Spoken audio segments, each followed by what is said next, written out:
പ്രിയ വിദ്യാർത്ഥി സുഹൃത്തുക്കളെ, എല്ലാവർക്കും എൻട്രിയിലേക്ക് സ്വാഗതം. ഞാൻ രാജേഷ് സാർ. നമ്മൾ കഴിഞ്ഞ ക്ലാസ്സുകളിലൂടെ ലോക ചരിത്രത്തിലെ ഒന്നാം ലോക മഹായുദ്ധം സമ്പൂർണ്ണമായി പഠിച്ചു. അതിന്റെ കാരണങ്ങളും ഒന്നാം ലോക മഹായുദ്ധാനന്തരം എന്ത് സംഭവിച്ചു എന്നൊക്കെ വിശദമായി തന്നെ നമ്മൾ പഠിച്ചു. പ്രത്യേകിച്ച് 1929 സാമ്പത്തിക മാന്ദ്യം നിങ്ങളുടെ മനസ്സിലുണ്ടാവണം. യുദ്ധം അത് വിജയിച്ചവരാണെങ്കിലും പരാജയപ്പെട്ടവരാണെങ്കിലും സാമ്പത്തിക അരക്ഷിതാവസ്ഥയിലേക്ക് നയിക്കും എന്നത് യാഥാർത്ഥ്യമാണ്. ആ അരക്ഷിതാവസ്ഥ കുറച്ചുകൂടെ ശക്തമായി മാറി ഇപ്പോഴാണ് 1929 സാമ്പത്തിക മാന്ദ്യം. സ്വാഭാവികമായിട്ടും സാമ്പത്തികമായി ദുർബലാവസ്ഥയിലുണ്ടായിരുന്ന യൂറോപ്യൻ രാജ്യങ്ങൾ വീണ്ടും സാമ്പത്തിക അരാജകത്തിലേക്ക് നയിക്കപ്പെട്ടു.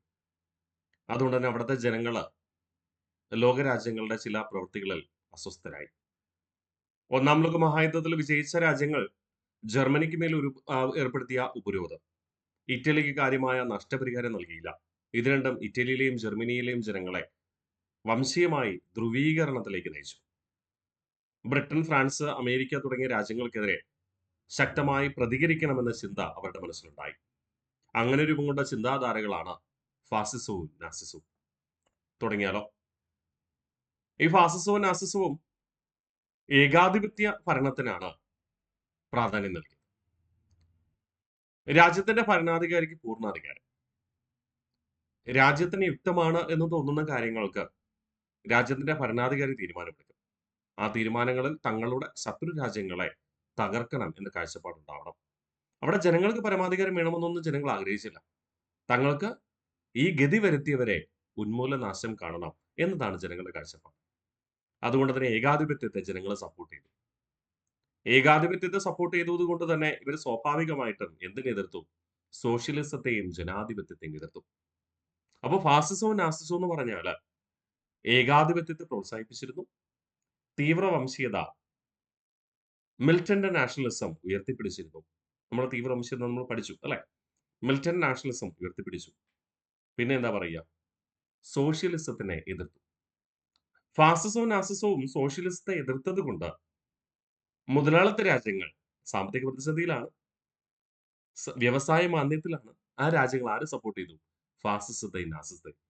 കാരണം സോഷ്യലിസം ശക്തമായാൽ അത് മുതലാളിത്ത രാജ്യങ്ങളിൽ സോഷ്യലിസ്റ്റ് വിപ്ലവം ഉണ്ടാകാൻ സാധ്യതയുണ്ട്. അങ്ങനെയാണെങ്കിൽ മുതലാളിത്ത സമ്പ്രദായത്തിന് വിരാമം ഇടാൻ സാധ്യതയുണ്ട്. അത് അവർക്ക് താല്പര്യമായിരുന്നില്ല. അതുകൊണ്ട് സോഷ്യലിസത്തെ എതിർത്ത നാസിസത്തെയും ഫാസിസത്തെയും പ്രത്യക്ഷത്തിലും പരോക്ഷത്തിലും ആര് സപ്പോർട്ട് ചെയ്തു? മുതലാളിത്ത രാജ്യങ്ങൾ സപ്പോർട്ട് ചെയ്തു.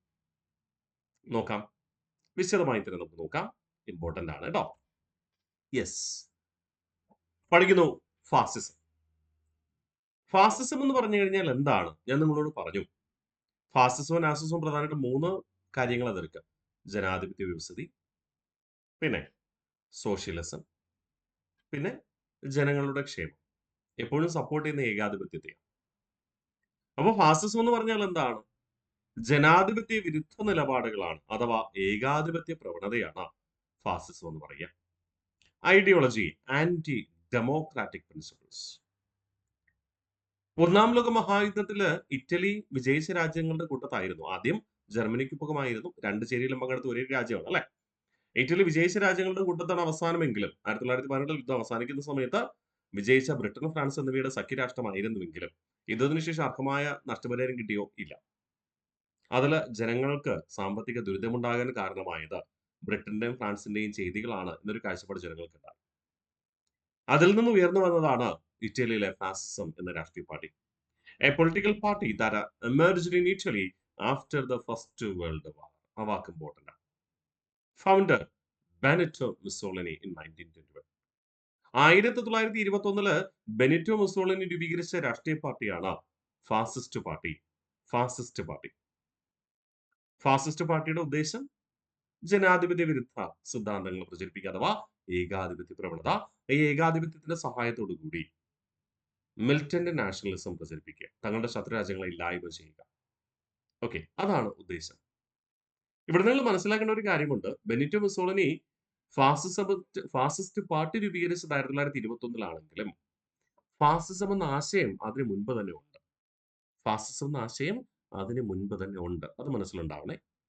ഇനി meaning of the word fascis, unity, ഒരുമ. എന്താണ് ആ യൂണിറ്റി എന്ന വാചകം അല്ലെങ്കിൽ ആശയം ജനിപ്പിക്കുന്ന ഫാസിസ്റ്റ് പാർട്ടിയുടെ ചിഹ്നം. A bundle symbolising strength through unity. ഐക്യത്തിലൂടെ ഇറ്റലിയെ ലോകത്തിന്റെ തന്നെ ഉയർന്ന തലത്തിലെത്തിക്കുക എന്നതാണ് ലക്ഷ്യം. ജനങ്ങളുടെ കൂട്ടായ്മയാണ് ഉദ്ദേശിക്കുക. ആർക്കെതിരെ? ഇറ്റലിയുടെ ശത്രു രാജ്യങ്ങൾക്കെതിരെ സംഘടിക്കുക. A bundle symbolizing strength through unity. Emblem or logo. A bundle of rods with an axe on top. A symbol from the ancient Roman Empire. നമുക്കറിയാം റോമൻ സാമ്രാജ്യം ഭരിച്ചിരുന്നത് ഇറ്റലിയിലായിരുന്നു. ഇറ്റലിയിൽ തുടക്കം കുറിക്കപ്പെട്ട റോമൻ സാമ്രാജ്യം യൂറോപ്പിലാകമാനവും ഏഷ്യ വൻകരയിലും വ്യാപിച്ചു. അതായത് ആദ്യകാലത്ത് ലോകത്തെ അടക്കി വാഴുന്നത് ഞങ്ങളാണ്, ഞങ്ങളുടെ പൂർവികരാണ്. ആ പൂർവികരെ അടക്കി വാണ ലോകത്തെയാണ് ഇപ്പോൾ ആ അടക്കി വാണ റോമൻ സാമ്രാജ്യത്തിന്റെ പിന്തലമുറക്കാരായ ഞങ്ങളെയാണ് ഇപ്പൊ യൂറോപ്യൻ രാജ്യങ്ങൾ അടിച്ചമർത്തിയിരിക്കുന്നത്. ഇത് അംഗീകരിക്കാൻ പാടില്ല. മനസ്സിലായോ? ഒരു കാഴ്ചപ്പാട് മനസ്സിലായോ? ലോകത്താകമാനം ആധിപത്യം സ്ഥാപിച്ച് ഭരണം നടത്തിയ റോമൻ സാമ്രാജ്യത്തിന്റെ പിന്തലമുറക്കാരാണ് ഇറ്റലി എന്ന ഞങ്ങൾ. ആ ഞങ്ങളെ മറ്റുള്ളവരെ അടിമകളെ പോലെ അടിച്ചമർത്തുന്നത് ശരിയല്ല. ലോകം ഭരിക്കേണ്ടത് ഞങ്ങളാണ്. അതുകൊണ്ട് റോമൻ സാമ്രാജ്യത്തിന്റെ പുനഃസ്ഥാപനമായിരുന്നു. അതായത് റോമൻ സാമ്രാജ്യത്തെ പോലെ ലോകം അടക്കി വാഴുക എന്നതായിരുന്നു ആരുടെ ലക്ഷ്യം? ഈ ഫാസിസ്റ്റ് പാർട്ടിയുടെ അല്ലെങ്കിൽ ഫാസിസ്റ്റ് എന്ന ആശയത്തിന്റെ ലക്ഷ്യം. അപ്പൊ meaning of the word fascis: unity. Emblem: a bundle of rods with an axe on top. A symbol from the ancient Roman empire. അപ്പൊ റോമൻ സാമ്രാജ്യത്തിന് മുദ്ര സ്വീകരിച്ചതിന്റെ ഒരു കാഴ്ചപ്പാടുകൂടെ ഞാൻ നിങ്ങളോട് പറഞ്ഞു. പ്രാചീന റോമൻ സാമ്രാജ്യം എങ്ങനെയാണ് ലോകത്തെ അടക്കി വാണത്, അതുപോലെ ഇറ്റലി ലോകത്തെ അടക്കി വാഴണം എന്നതാണ് കാഴ്ചപ്പാട്. The main aim: restoration of the ancient Roman Empire. Restoration of the ancient Roman Empire. The socialist thinker who was abducted and killed by fascist on the street. ആരാണ്? മെറ്റിയോറ്റി. ഗ്യാക്കോമോ മെറ്റിയോറ്റി എന്നാണ് അദ്ദേഹത്തിന്റെ പൂർണ്ണമായ പേര്. PSC പലപ്പോഴും ഓപ്ഷനിൽ തരുന്നത് Matteotti എന്ന വാക്കാണ്. ഗ്യാക്കോമോ മെറ്റിയോറ്റി എന്നാണ് പൂർണ്ണമായ പേര്. മറക്കരുതേ, ഇമ്പോർട്ടന്റ് ആണ്.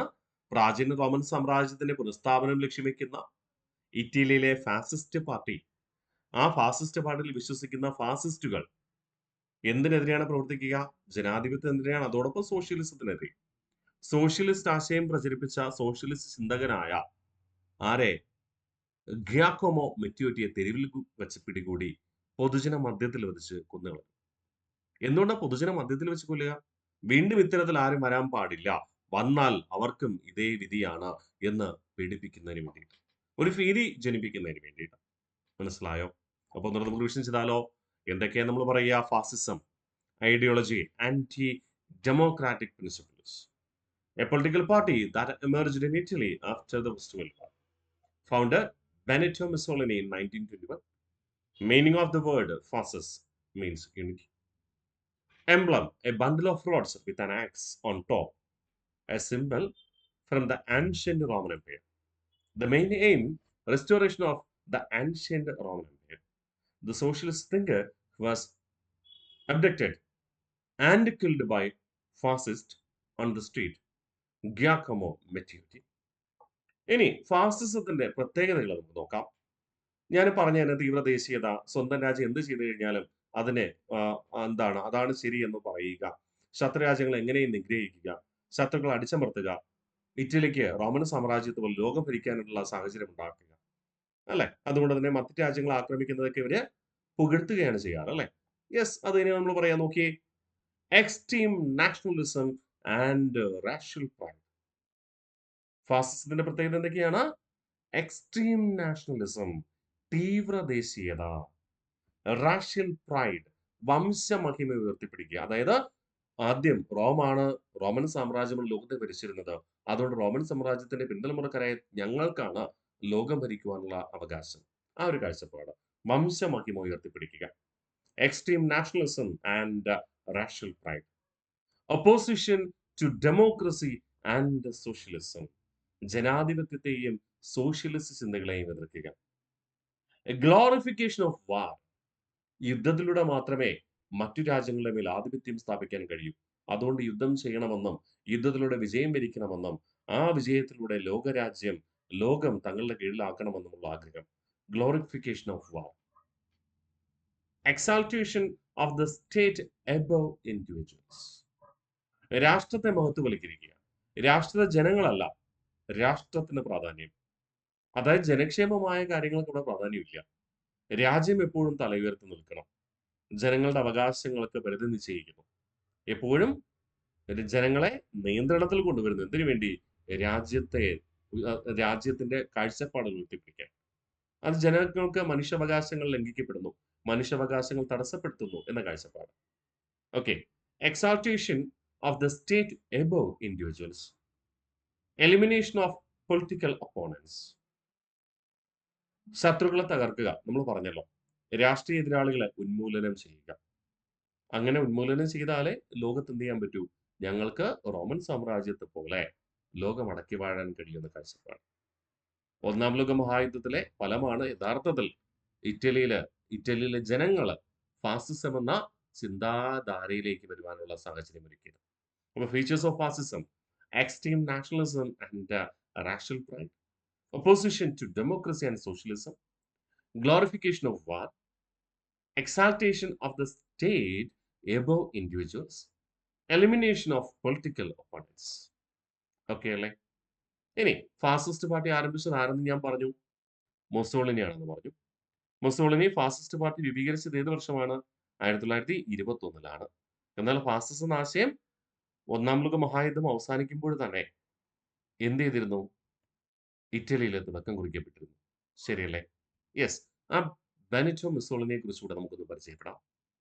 ബെനിറ്റോ മുസോളിനി അദ്ദേഹം രൂപീകരിച്ച പൊളിറ്റിക്കൽ പാർട്ടിയാണ് നാഷണലിസ്റ്റ് ഫാസിസ്റ്റ് പാർട്ടി, അഥവാ ചുരുക്കി ഫാസിസ്റ്റ് പാർട്ടി എന്ന പേരിൽ അറിയപ്പെടുക. മിലിറ്റിയ ഫാംഡ് ബ്ലാക്ക് ഷർട്ട്സ്. മുസോളിനി തന്റെ ഫാസിസ്റ്റ് ആശയങ്ങളെ പ്രചരിപ്പിക്കുന്നതിന് വേണ്ടി രൂപീകരിച്ച സൈനിക വിഭാഗം എന്ത് പേരിൽ അറിയപ്പെടുന്നു? ബ്ലാക്ക് ഷർട്ട്സ്, കരിങ്കുപ്പായക്കാർ എന്നറിയപ്പെടുന്നു. ഓക്കെ. അപ്പോൾ മുസോളിനി തന്റെ ആശയങ്ങൾ പ്രചരിപ്പിക്കുന്നതിന് വേണ്ടി രൂപീകരിച്ച സൈന്യം militia formed black shirts. Armed squad, സായുധ സൈന്യം, ഫാസസ് എന്ന പേരിൽ അറിയപ്പെട്ടു. അപ്പോ ഓർമ്മിക്കുക, സൈന്യം ബ്ലാക്ക് ഷർട്ട്സ് ആണ്, സായുധ സംഘം ഫാസസ് എന്ന പേരിൽ അറിയപ്പെടും.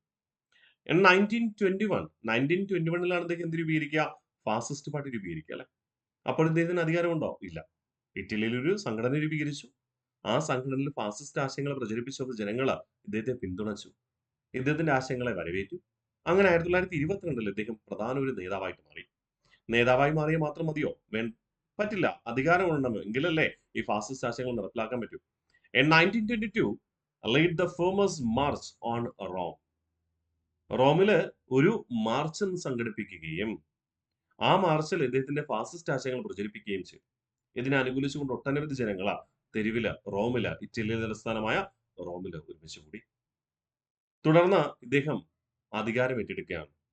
ജനങ്ങളുടെ നിർദ്ദേശപ്രകാരം, ജനങ്ങളുടെ ആവശ്യപ്രകാരം, ജനങ്ങളുടെ പിന്തുണയോടുകൂടി ഇദ്ദേഹം ഇറ്റലിയുടെ പ്രൈം മിനിസ്റ്റർ ആയിട്ട് മാറി. In 1922 lead the famous march on Rome and become the prime minister of Italy. അങ്ങനെ ഇദ്ദേഹം റോം മാർച്ച് നടത്തിയപ്പോൾ ഒട്ടനവധി ജനങ്ങൾ ഇദ്ദേഹത്തെ പിന്തുണച്ച് തെരുവിലേക്ക് വന്നെന്ന് പറഞ്ഞല്ലോ. ആ ജനങ്ങള് ഇദ്ദേഹത്തെ ലീഡർ എന്ന അർത്ഥത്തിൽ എന്തെന്ന് വിളിച്ചു? ഡ്യൂച്ചെ എന്ന് വിളിച്ചു. The title given by followers, ഡ്യൂച്ചെ. അനുയായികൾ അദ്ദേഹത്തെ എന്തെന്ന് വിളിച്ചു? ഡ്യൂച്ചെ എന്ന് വിളിച്ചു. മലയാളവൽക്കരിക്കുമ്പോൾ നമ്മൾ ഡ്യൂച്ചെ എന്ന് പറയും. പക്ഷേ ഇംഗ്ലീഷിൽ എഴുതുമ്പോൾ ഡ്യൂച്ചെ എന്നാണ് എഴുതുക. ഇറ്റാലിയൻ ഭാഷയിൽ ഡ്യൂഷെ എന്നാണ് വിളിക്കുക. അതിന് മലയാളത്തിൽ എന്തായിട്ട് മാറി? ഡ്യൂച്ചെ ആയിട്ട് മാറി. മലയാളത്തിൽ നമ്മൾ ഡ്യൂച്ചെ എന്നാണ് പറയുക കേട്ടോ. പക്ഷെ എഴുതുമ്പോൾ ബ്രിട്ടീഷ് ഇംഗ്ലീഷ് വായിക്കുമ്പോൾ നമ്മൾ ഡ്യൂസെ എന്ന് വായിക്കും. ഇറ്റാലിയൻ ലാംഗ്വേജിൽ നമ്മൾ ഇത് വായിക്കുമ്പോൾ ഡ്യൂച്ചെ എന്നാണ് വായിക്കുക. ആ ഡ്യൂഷെ ആണ് മലയാളവൽക്കരിക്കുമ്പോൾ ഡ്യൂച്ചെ ആയിട്ട് മാറുക. അർത്ഥം ദ ലീഡർ, നേതാവ് എന്ന് മാത്രമേ ഉള്ളൂ. ഓക്കെ. അപ്പൊ മുസോളിനെ കുറിച്ച് കുറച്ച് കാര്യങ്ങളോട് നോക്കാനുണ്ട്. ഇതൊന്ന് റിവിഷൻ ചെയ്ത് മുന്നോട്ട് പോകാം. കാരണം അദ്ദേഹത്തിന്റെ പ്രബോധനങ്ങളായിരിക്കും അദ്ദേഹത്തിന്റെ പിന്നിൽ ഒരുപാട് ജനങ്ങളെ എത്തിച്ചത്. ആ പ്രബോധനം എന്താ നമുക്ക് നോക്കാം. ഇദ്ദേഹം യഥാർത്ഥത്തില് ഒരു സോഷ്യലിസ്റ്റ് ചിന്താഗതിക്കാരനായിരുന്നു. ഒന്നാം ലോക മഹായുദ്ധത്തിന് മുൻപ് കേട്ടോ. ഒന്നാം ലോക മഹായുദ്ധത്തിൽ മറ്റു രാജ്യങ്ങള് ഇങ്ങനെ ഇറ്റാലിയൻ ജനതയ്ക്ക് ദുഷ്കരമായ രീതിയിൽ പ്രവർത്തിച്ചപ്പോൾ സോഷ്യലിസ്റ്റ് ചിന്താഗതിക്കാരനായ ബെനിറ്റോ മുസോളിനി തീവ്ര സോഷ്യലിസ്റ്റ് വിരുദ്ധ ചിന്താഗതിയിലേക്ക് മാറുകയാണ് ചെയ്യുക. നമ്മൾ പറയും ഒന്നുകൂടെ നമുക്ക് റിവിഷൻ ചെയ്യാം. Mussolini political party, nationalist fascist party, militia formed black shirts, armed squad fasces, and 1922 led the famous March on Rome. Became the Prime Minister of Italy in 1922 after Rome March. Title given by followers, Duce means the leader. Okay ആണേ.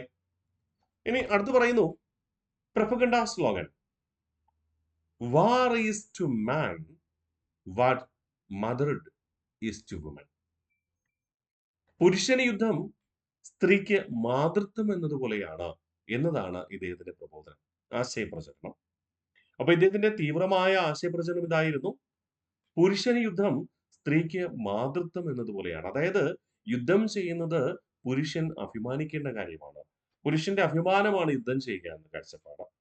ആ ഒരു തീവ്ര ദേശീയ നിലപാടാണ്, തീവ്ര വംശീയ നിലപാടാണ് അത് സ്വീകരിക്കുക ഇദ്ദേഹത്തിന്റെ പ്രബോധനങ്ങളിലുടനീളം നമുക്ക് കാണാനായിട്ട് കഴിയുക. Propaganda slogan: war is to man what motherhood is to woman. പുരുഷൻ യുദ്ധം സ്ത്രീക്ക് മാതൃത്വം എന്നതുപോലെയാണ്. Editor of the Italian socialist party newspaper Avanti. Avanti എന്ന ഇറ്റാലിയൻ സോഷ്യലിസ്റ്റ് പത്രത്തിന്റെ എഡിറ്റർ ആയിരുന്നു ആദ്യകാലത്ത് ആര്?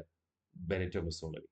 ലോകമഹായുദ്ധം ഇറ്റലിയിലെ ജനങ്ങൾക്ക് വരുത്തിവെച്ച സാമ്പത്തിക അരാജകത്വവും ദാരിദ്ര്യവും പട്ടിണിയുമാണ് ഇദ്ദേഹം തീവ്ര സോഷ്യലിസ്റ്റ് വിരുദ്ധ ചേരിയിലേക്ക് കൂറുമാറുവാൻ ഉണ്ടായ കാര്യമുണ്ടായത്. ഓക്കെ, കാരണം ഇറ്റലിയെ അങ്ങനെ പരാജയത്തിലേക്ക് നയിച്ചത് സോഷ്യലിസ്റ്റ് രാജ്യമായ സെർബിയയെ സപ്പോർട്ട് ചെയ്ത മറ്റു രാജ്യങ്ങളാണല്ലോ. അപ്പൊ ഇവരുടെ പ്രധാന ശത്രു എന്ന് പറയുന്നത് സെർബിയ, റഷ്യ. അവരെ സപ്പോർട്ട് ചെയ്യുമെന്നാണ് ബ്രിട്ടനും ഫ്രാൻസും. യഥാർത്ഥത്തില് സോഷ്യലിസ്റ്റ് ആശയങ്ങളെ പിന്തുണച്ച ഇറ്റലി ഒന്നാം ലോക മഹായുദ്ധത്തിന് ശേഷം സോഷ്യലിസ്റ്റ് ആശയങ്ങളെ എതിർക്കുന്നവരായിട്ട് മാറി.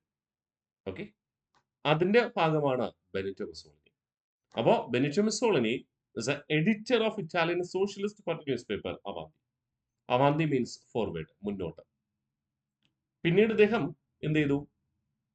തീവ്ര സോഷ്യലിസ്റ്റ് വിരുദ്ധ ഫാസിസത്തിന് തുടക്കം കുറിച്ചതിന് ശേഷം അദ്ദേഹം തുടക്കം കുറിച്ച ന്യൂസ് പേപ്പർ ആയിരുന്നു Il Popolo di Italia. Il Popolo di Italia.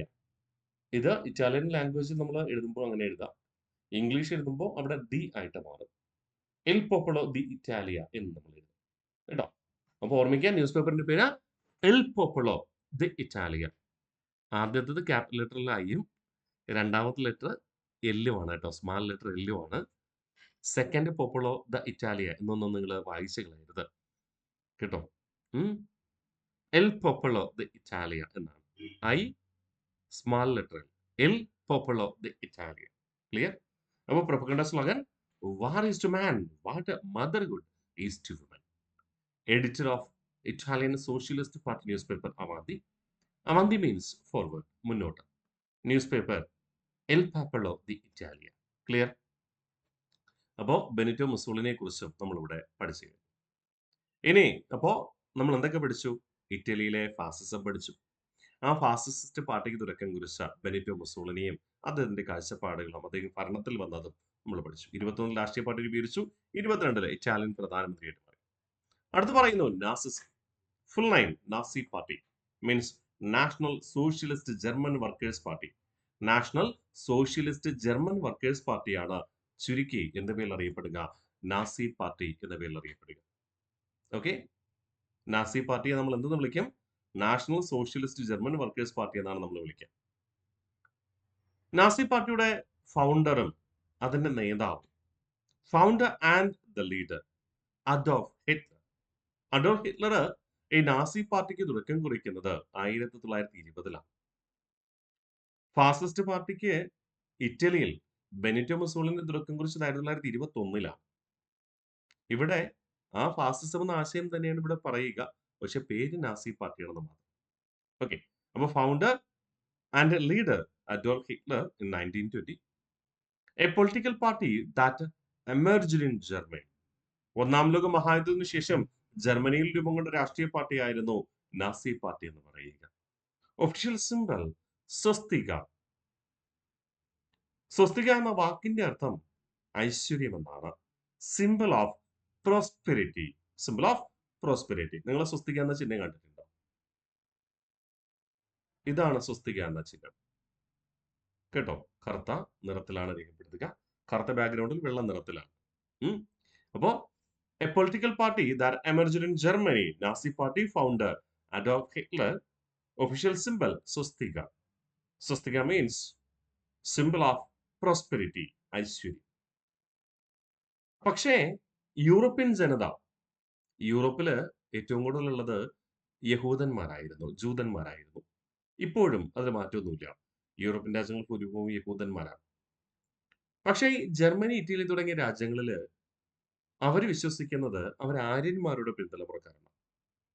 അതുകൊണ്ട് തന്നെ ഈ ആര്യന്മാരുടെ പിൻതലമുറക്കാരെ കണക്കാക്കുന്ന ജർമ്മൻ ജനതയും ഇറ്റാലിയൻ ജനതയും യഹൂദന്മാരെ വംശീയ അടിസ്ഥാനത്തിൽ തീവ്ര വംശീയതയുടെ അടിസ്ഥാനത്തിൽ ശത്രുക്കളായിട്ടാണ് കണക്കാക്കിയിരുന്നത്. അതുകൊണ്ട് യഹൂദന്മാരെ എവിടെയൊക്കെ ഉപദ്രവിക്കാൻ പറ്റും അവിടെയൊക്കെ ആര് ഉപദ്രവിച്ചിരുന്നു? ജർമ്മനി ഉപദ്രവിച്ചിരുന്നു. ഓക്കെ, അത് ചിലപ്പോൾ ബ്രിട്ടൻ, ഫ്രാൻസ് പോലുള്ള പ്രബല രാജ്യങ്ങളിലെ യഹൂദന്മാരെ ഉപദ്രവിച്ചില്ലെങ്കിലും മറ്റു രാജ്യങ്ങളിൽ യഹൂദന്മാരെയൊക്കെ ഒരു ഉപദ്രവിച്ചിരുന്നു, കൂട്ടക്കൊല ചെയ്തിരുന്നു. അതുകൊണ്ട് യൂറോപ്യൻ ജനത ഈ നാസി പാർട്ടിയെ പേടിയോടെയാണ് കണ്ടിരുന്നത്. വലവിരിക്കുന്നവരാണ് നാസികൾ എന്നാണ് അവർ കാഴ്ചപ്പാട്. അതുകൊണ്ട് ഈ സ്വസ്തിക എന്ന സിംബലിനെ യൂറോപ്യൻ നിവാസികള്, യൂറോപ്യന്മാർ പൊതുവായി എന്തെന്ന് വിളിച്ചു? ബ്ലാക്ക് സ്പൈഡർ, കറുത്ത ചിലന്തി എന്നാണ് വിളിക്കാറ്. കറുത്ത ചിലന്തി. കാരണം വലവിരിച്ച് പിടിക്കും എന്ന അർത്ഥത്തിൽ. വലവിരിച്ച് പിടിക്കുക മാത്രമല്ല ഉന്മൂലനാശം വരുത്തും എന്ന കാഴ്ചപ്പാടിൽ. The ideology of Nazism was more brutal than fascism. ഫാസിസത്തെക്കാൾ കിരാതമായിരുന്നു എന്തിന്റെ ചിന്താഗതി? നാസിസത്തിന്റെ കേട്ടോ. അപ്പൊ ഒന്നുകൂടെ നമുക്ക് റിവിഷൻ ചെയ്യാം. Nazism full name, Nazi party means national socialist German workers party. Founder and leader Adolf Hitler in 1920. A political party that emerged in Germany after First World War. Official symbol is swastika, means symbol of prosperity. Described by Europeans as the black spider. The ideology of Nazism was more brutal than fascism. Okay അല്ലേ? ഞാൻ നിങ്ങളോട് പറഞ്ഞു നാസികൾ പ്രധാനമായും ആരെയൊക്കെ കൂട്ടക്കൊല വരുത്തി? യഹൂദന്മാരെ, പിന്നെ സോഷ്യലിസ്റ്റ് ചിന്താഗതിക്കാര്.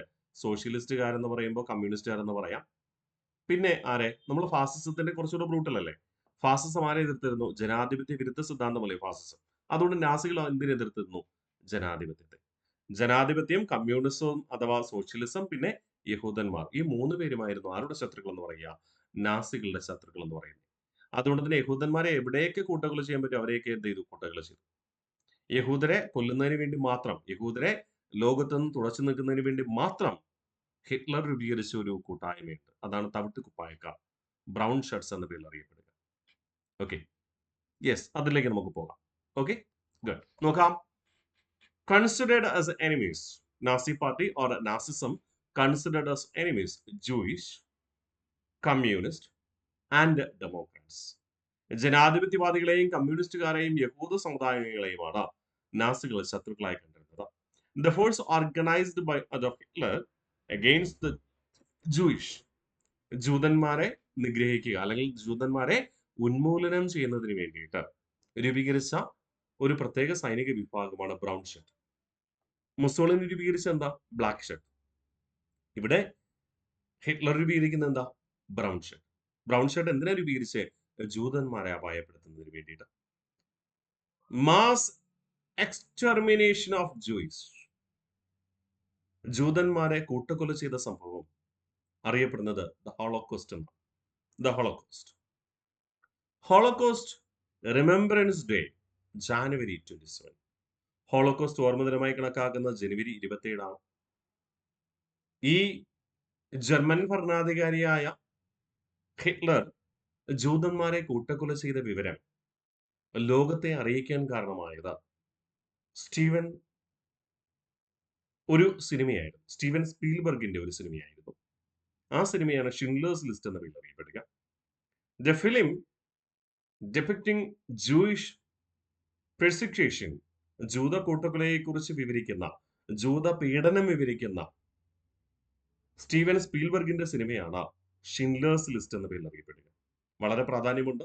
ഈ ഷിൻലേഴ്സ് എന്ന സിനിമയിലാണ് ജൂതന്മാരെ കൂട്ടക്കൊല ചെയ്യുന്നത്, ജൂതന്മാരെ തീവ്രമായി പീഡിപ്പിക്കുന്ന, വിചാരണ ചെയ്യുന്ന കാഴ്ചപ്പാടുകൾ ലോകം അറിയുന്നത്. ഒട്ടനവധി ജൂതന്മാരെയാണ് ആര് കൂട്ടക്കൊല ചെയ്തത്? നമ്മുടെ ഹിറ്റ്ലർ കൂട്ടക്കൊല ചെയ്യുക കേട്ടോ. Mass extermination of Jewish, the Holocaust remembrance day, January 27. അത് PSC സ്ഥിരം ചോദിക്കുന്ന ചോദ്യമാണ്. ഹോളോകോസ്റ്റ് ഓർമ്മ ദിനമായി ആചരിക്കുന്നതെന്ന് ജനുവരി 27. The film depicting Jewish persecution, Schindler's List, directed by Steven Spielberg. Steven Spielberg സംവിധാനം ചെയ്ത ജൂത കൂട്ടക്കൊലയെ കുറിച്ച് പരാമർശമുള്ള സിനിമ ഏതാണെന്ന് ചോദിച്ചാൽ ഏതാണ്? ഹോളോകോസ്റ്റ് ആണ്. മറക്കില്ലല്ലോ. അപ്പൊ ഒന്നുകൂടെ നമുക്ക് റിവിഷൻ ചെയ്യാമോ? നാസിസം ഒന്നുകൂടെ റിവിഷൻ ചെയ്യാം. എന്നിട്ട് നാസിസത്തിന്റെ വ്യക്താവായ ഹിറ്റ്ലറെ കുറിച്ച് നമുക്ക് പരിചയപ്പെടാം. Nazism, Nazi party, full name national socialist German workers party, founder and the leader Adolf Hitler in 1920, a political party that emerged in Germany after First World War. Official symbol, swastika, means a symbol of prosperity. Described by Europeans as the black spider, കറുത്ത ചിലന്തി. The ideology of Nazism was more brutal than fascism. Considered as enemies, Jewish, communists, and Democrats. The force organized by Adolf Hitler against the Jewish, brown shirts. Mass extermination of Jewish, the Holocaust Remembrance Day, January 27. The film depicting Jewish persecution, Schindler's List, directed by Steven Spielberg. നമുക്കിനി ഹിറ്റ്ലറെ കുറിച്ച് നോക്കാം. Hitler, title Fuhrer. Fuhrer means leader. നമ്മൾ Benito മുസോളിനിയെ അദ്ദേഹത്തിന്റെ അനുയായികൾ എന്തെന്ന് വിളിച്ചു? ഡ്യൂഷെ എന്ന് വിളിച്ചു. ഡ്യൂഷെ എന്ന വാക്കിന്റെ അർത്ഥം ലീഡർ തന്നെയാണ്. ഫ്യൂറർ എന്ന വാക്കിന്റെ അർത്ഥം എന്ത് തന്നെയാണ്? ലീഡർ തന്നെയാണ്. 1920 എന്ത് രൂപീകരിച്ചെന്ന് നമ്മൾ പറഞ്ഞു? നാസി പാർട്ടി രൂപീകരിച്ചെന്ന് പറഞ്ഞു. 1920 നാസി പാർട്ടി രൂപീകരിച്ചതിന് ശേഷം അപ്പോൾ അദ്ദേഹത്തിന് അധികാരമൊന്നുമില്ല. 1923 അദ്ദേഹം അധികാരം പിടിച്ചെടുക്കാൻ ഒരു ശ്രമം നടത്തി. പക്ഷെ പരാജയപ്പെട്ടു പോയി. അതിനെ നമ്മൾ എന്തെന്ന് വിളിച്ചു? ബിയർഹാൾ പുഷ് എന്ന് വിളിച്ചു. Failed attempt to seize power in 1923 and known as beer hall putsch. In 1933, overthrew the Weimar Republic. German ഭരണാധികാരികൾ, ജർമ്മൻ ഭരണവർഗം വീമർ റിപ്പബ്ലിക് എന്നാണ് അറിയപ്പെടുക. ആ വീമർ റിപ്പബ്ലിക്കിനെ അട്ടിമറിച്ചുകൊണ്ട് എന്ത് ചെയ്തു? ഹിറ്റ്ലർ അധികാരം സ്ഥാപിച്ചു. എന്തിന്റെ കീഴില്? നാസി പാർട്ടിയുടെ കീഴില്. അപ്പൊ നാസി പാർട്ടിക്ക് അധികാരം കിട്ടുന്നത് ജർമ്മനിയിൽ ഏത് വർഷമാണ്? 1933. ഫാസിസ്റ്റ് പാർട്ടിക്ക്, ബെനിറ്റോ മുസോളിനിയുടെ ഫാസിസ്റ്റ് പാർട്ടിക്ക് ഇറ്റലിയിൽ അധികാരം ലഭിക്കുന്നപ്പോഴാണ് 1923. അദ്ദേഹം ഇറ്റലിയുടെ പ്രധാനമന്ത്രിയായത് 23. ഫാസിസ്റ്റ് പാർട്ടി രൂപീകരിച്ച് 22. ഇവിടെ ഹിറ്റ്ലർ നാസി പാർട്ടി രൂപീകരിച്ചത് 1920 അല്ലെ? ആണോ? അപ്പൊ മറക്കരുത്, ഇമ്പോർട്ടന്റ് ആണ്. നമ്മൾ കൃത്യമായി പഠിച്ചു. ബെനിറ്റോ മുസോളിനി ഫാസിസ്റ്റ് പാർട്ടി രൂപീകരിച്ചത് എന്നു ചോദിച്ചു കഴിഞ്ഞാൽ നമ്മൾ പറയും 1921. അദ്ദേഹം അധികാരം ഏറ്റെടുത്തത് 1922. റോം മാർച്ച് നടത്തി അവിടെ അദ്ദേഹം എന്ത് ചെയ്തു? ഇറ്റലിയുടെ പ്രധാനമന്ത്രിയായി. ഇവിടെ ഹിറ്റ്ലർ നാസി പാർട്ടി രൂപീകരിച്ചത് 1920. 1923 അദ്ദേഹം അട്ടിമറി ശ്രമം നടത്തി. പക്ഷേ അട്ടിമറി പരാജയപ്പെട്ടു പോയി. പക്ഷെ അദ്ദേഹം പിന്നോട്ട് പോയില്ല. അതിശക്തമായി 1933 ജർമ്മൻ ഭരണകൂടമായ വെയ്മർ റിപ്പബ്ലിക്കിനെ അട്ടിമറിച്ചുകൊണ്ട് അധികാരം സ്ഥാപിച്ചു. ഓക്കെ, ഏത് വർഷമാണ്? 1933. In 1933 he became chancellor of Germany. ജർമ്മനിയുടെ ചാൻസലറായി ആര് നിയമിക്കപ്പെട്ടു? ഹിറ്റ്ലർ നിയമിക്കപ്പെട്ടു. അദ്ദേഹത്തെ നിയമിച്ചത് അപ്പോഴത്തെ ജർമ്മൻ പ്രസിഡന്റ് ആയിരുന്ന പോൾ വോൺ ഹിൻഡർബർഗ് ആയിരുന്നു. Paul von Hindenburg. ഹിൻഡർബർഗ് എന്ന പേര് ദയവായിട്ട് ഓർമ്മിക്കാനായിട്ട് ശ്രമിക്കുക. PSC ചോദിക്കാറുണ്ട്. ഹിറ്റ്ലറെ ജർമ്മനിയുടെ ചാൻസലറായി നിയമിച്ച ജർമ്മൻ പ്രസിഡന്റ് ആര്? ജർമ്മൻ രാഷ്ട്രപതി ആര് എന്ന് ചോദിക്കാറുണ്ട്. ജർമ്മനിയുടെ ചാൻസലറായി ഹിറ്റ്ലറെ നിയമിച്ച ജർമ്മൻ രാഷ്ട്രപതി ആര്? ജർമ്മൻ പ്രസിഡന്റ് ആരെന്ന് ചോദിക്കാറുണ്ട്. ആരാണ്? ഹിൻഡൻബർഗ് ആണ്. Paul von Hindenburg. പൂർണ്ണമായ പേര് പോൾ വോൺ ഹിൻഡൻബർഗ്. PSC ഓപ്ഷനിൽ തരാറുള്ള സാധാരണ ഹിൻഡൻബർഗ് ആണ്. എങ്കിലും പൂർണ്ണമായ പേര് ഓർത്തു വെക്കുക, പോൾ വോൺ ഹിൻഡൻബർഗ്. ആ സമയത്താണ് ഇദ്ദേഹം ഏത് പേര് സ്വീകരിക്കുക? ലീഡർ, നേതാവ് എന്ന അർത്ഥത്തിൽ ഫ്യൂറർ എന്ന സ്ഥാനപ്പേര് സ്വീകരിക്കുക. ഓക്കെ, അപ്പൊ Hitler title Fuhrer means the leader. Failed attempt to seize power in 1923, Weimar Putsch. 1933 overthrew the Weimar Republic. In 1933 became the Chancellor of Germany, appointed by President Paul von Hindenburg. Adopted the title Führer. Secret Police Gestapo. Secret Police Gestapo.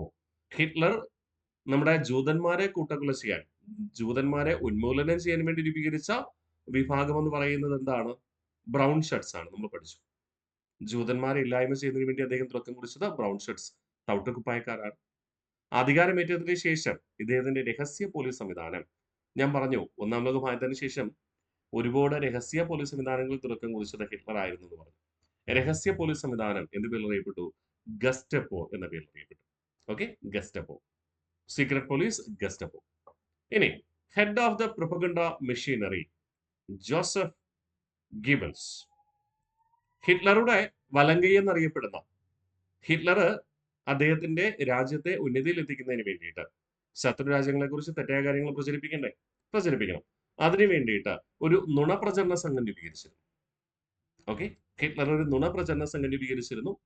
അതായത് തങ്ങളാണ് ഉന്നതരെന്നും തങ്ങളുടെ ശത്രുക്കളായ എല്ലാ രാജ്യങ്ങളും അവരുടെ കുറ്റവും കുറവും പറയുന്നതിന് വേണ്ടി, അത് സത്യസന്ധമായ കാര്യമല്ല, പലപ്പോഴും നുണയായിരുന്നു. അപ്പൊ മറ്റുള്ള രാജ്യങ്ങളെ, മറ്റുള്ള വ്യക്തികളെ ഇല്ലായ്മ ചെയ്യുന്നതിന് വേണ്ടി ആശയപ്രചരണം നടത്തുന്ന ആ സമിതിയുടെ ചെയർമാൻ, തലവൻ എന്ന് പറയുന്നത് ജോസഫ് ഗീബൽസ് ആയിരുന്നു. Joseph Goebbels, head of the propaganda machinery Joseph Goebbels. ഈ ജോസഫ് ഗീബൽസിന്റെ ഒരു ആശയപ്രചരണമുണ്ട്. If a lie is repeated 1,000 times, it becomes the truth. If a lie is repeated 1,000 times, it becomes the truth. ഒരു കള്ളം 1000 തവണ ആവർത്തിച്ചാൽ അത് സത്യമായി തീരും എന്നതായിരുന്നു ആരുടെ കാഴ്ചപ്പാട്? ജോസഫ് ഗീബൽസിന്റെ. അതാരും സത്യമാണെന്ന് പരിശോധിക്കില്ല. ഒരു കാര്യം നിങ്ങളുടെ മുന്നിൽ ഒന്ന് ചിന്തിച്ചു നോക്കിയേ, ഒരു 10 പേര് ഒരേ കാര്യം നിങ്ങളോട് പറയാണ്, ഇങ്ങനെ ഒരു സംഭവം നടന്നു എന്ന് നിങ്ങളോട് പറയാണ് ഒരു 10 പേര്. നിങ്ങൾ അത് സത്യമെന്ന് കരുതും? അത് സത്യമാണോ എന്ന് നമ്മൾ പരിശോധിക്കാൻ പോവോ? ഇല്ല. അവര് പറഞ്ഞത് ഒരേപോലെ പറയല്ലേ സത്യമെന്ന് വിചാരിക്കും. ആ പറഞ്ഞ 10 പേരും നുണയാണ് പറഞ്ഞത് എന്ന് നമുക്ക് അറിയാൻ പറ്റുമോ? ഇല്ല. അത് നമ്മൾ അന്വേഷിക്കാൻ പോവോ? ഇല്ല. 10 പേര് പറഞ്ഞല്ലോ എന്ന് വിചാരിക്കും. പക്ഷെ അത് സത്യമാകണമെന്ന് ഒരു നിർബന്ധവും ഇല്ല. ശരിയല്ലേ? അതുകൊണ്ട് കേട്ടറിവുകൾ ഒരിക്കലും വിശ്വസിക്കാൻ പാടില്ല എന്നാണ് നമ്മൾ പറയുക.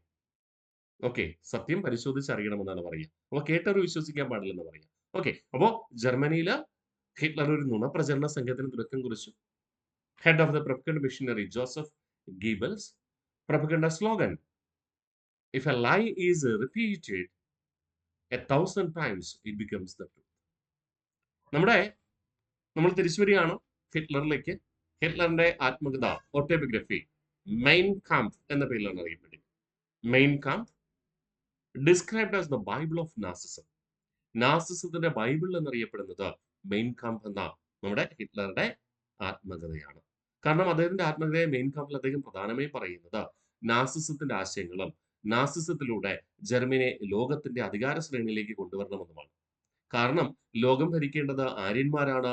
ആര്യന്മാരാണ് ലോകത്തെ പ്രബലന്മാർ, ലോകത്തെ കുലീനന്മാർ, ലോകത്തെ സവർണർ. ആര്യന്മാരാണ്, അവരാണ് അധികാരം കൈയാളേണ്ടത് എന്നാണ് ആര് കരുതുക? ഹിറ്റ്ലർ. അത് തന്നെയാണ് ഈ മെയിൻ കാംപ് എന്ന പുസ്തകത്തിൽ എഴുതി വെച്ചിരിക്കുക. Propaganda of Hitler. Germans are Aryans. Germans are Aryans. German നിവാസികൾ ആര്യന്മാരാണ്. Aryans are the pure race of the world and are destined to rule the world. ആര്യന്മാരാണ് ലോകത്തെ പരിശുദ്ധ വംശം. അതായത് കുലീനർ ആര്യന്മാരാണ്. അതുകൊണ്ട് ആര്യന്മാരാണ് ലോകം ഭരിക്കേണ്ടത്. ജർമ്മൻ ജനത ആര്യന്മാരാണ്. അതുകൊണ്ട് ജർമ്മനിയാണ് ലോകം ഭരിക്കേണ്ടത്. ഇതായിരുന്നു അദ്ദേഹത്തിന്റെ കാഴ്ചപ്പാട്. അതുകൊണ്ടാണ് ഇദ്ദേഹം യഹൂദന്മാരെ കൂട്ടക്കൊല ചെയ്യാൻ തീരുമാനിക്കുക. മനസ്സിലായോ? യൂറോപ്പിലെ പ്രബല വംശം യഹൂദന്മാരാണ്. ബ്രിട്ടൻ ആയിക്കോട്ടെ, ഫ്രാൻസ് ആയിക്കോട്ടെ, അമേരിക്ക ആയിക്കോട്ടെ, ഇവരൊക്കെ യഹൂദന്മാരാണ്. യഹൂദ വംശ പാരമ്പര്യമുള്ളവരാണ്. അവരെ ഇല്ലായ്മ ചെയ്യുന്നതിന് വേണ്ടി ഇദ്ദേഹം ശ്രമിക്കാനുള്ള പ്രധാന കാരണം തങ്ങൾ ആര്യന്മാരാണെന്നും ആര്യന്മാരുടെ പിന്തലമുറക്കാരാണെന്നും ആര്യന്മാരാണ് ലോകത്തെ നയിക്കേണ്ടത് എന്ന കാഴ്ചപ്പാടുള്ളതുകൊണ്ടാണ്. ആ വാക്ക് ഇമ്പോർട്ടന്റ് ആണ്. അപ്പൊ propaganda of Hitler, Germans or Aryans. Aryans are the pure race of the world and are destined to rule the world. Important അല്ലേ? ഒന്നുകൂടെ നമുക്ക് ഹിറ്റ്ലർ റിവിഷൻ ചെയ്യാം. Hitler, title Führer, means the leader, failed attempt to seize power in 1923, Beer Putsch. 1933, overthrew the Weimar Republic. 1933, became the Chancellor of Germany, appointed by President Paul von Hindenburg, adopted the title Führer. Secret Police Gestapo, head of the propaganda machinery Joseph Goebbels. Joseph Goebbels said that if a lie is repeated 1,000 times, it becomes the truth. Autobiography of Hitler, Mein Kampf, described as the Bible of Nazism. Propaganda of Hitler, Germans or Aryans. Aryans are the pure race of the world and are destined to rule the world. സെറ്റാണ്.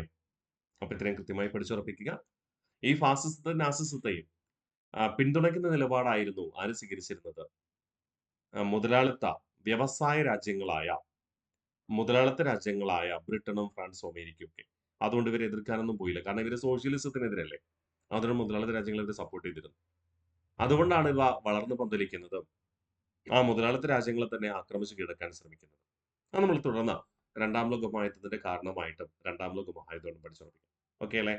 അപ്പൊ അടുത്ത ക്ലാസ്സിൽ കാണാം. Bye bye.